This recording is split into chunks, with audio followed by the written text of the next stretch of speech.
Hello everyone, today we are going to continue with the same chapter, that is chapter 11 King Grizzly Bear. King Grizzly Bear में हम लोगों ने देखा था कि जो प्रिंसेस रहती है वो मार्केट के कॉर्नर में जा करके मटके वगैरह बेचती है, ठीक है। उसके बाद स्टोरी में क्या होता है देखते हैं। However, soon a drunken soldier came by and rode his horse against her stall and broke all her goods into 1,000 pieces.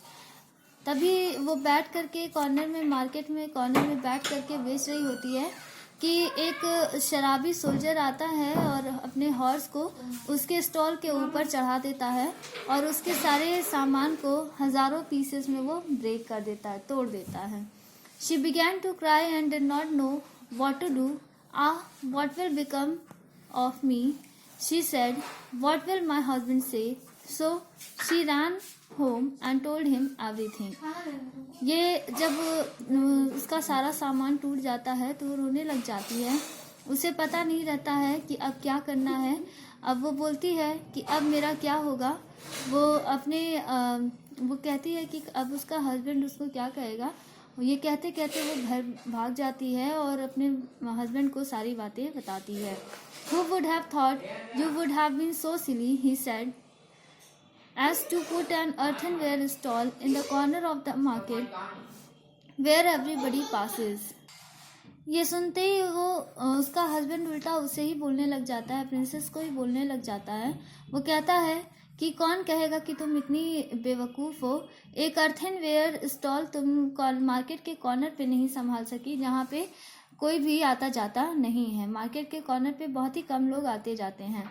But let us have no more pride. I see you are not fit for this sort of work, so I have been to the king's palace and asked if they did not want a kitchen maid, and they say they will take you and you will have plenty to eat. वो बोलता है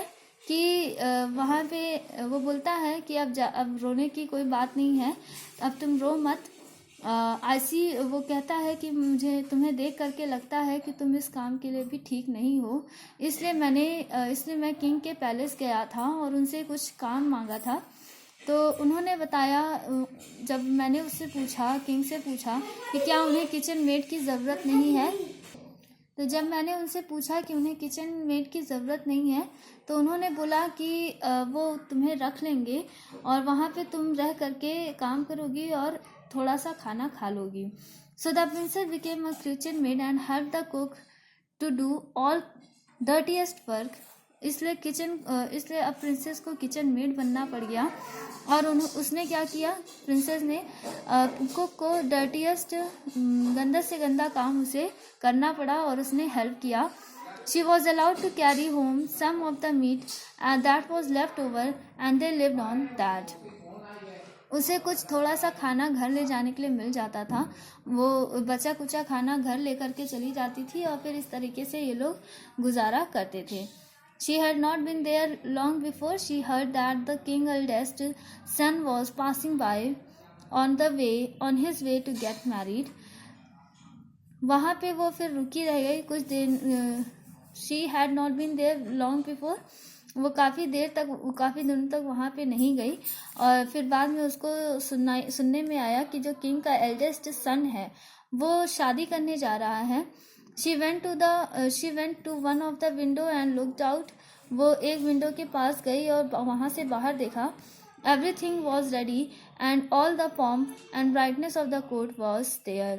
सब चीज़ वहाँ पे ready था और सारा brightness मतलब अच्छे से पूरे कोर्ट को सजा दिया गया था।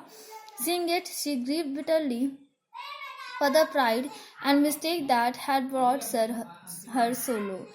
ये देख करके वो बहुत ही दुखी हो जाती है उस प्राइड के लिए और उस मिस्टेक के लिए, मतलब कि उसको जो घमंड था उसके लिए और जो उसने मिस्टेक्स किए उसको सोच करके वो बहुत ही दुखी हो जाती है और ये सोचती है इसी की वजह से आज वो इतनी लो कंडीशन में है।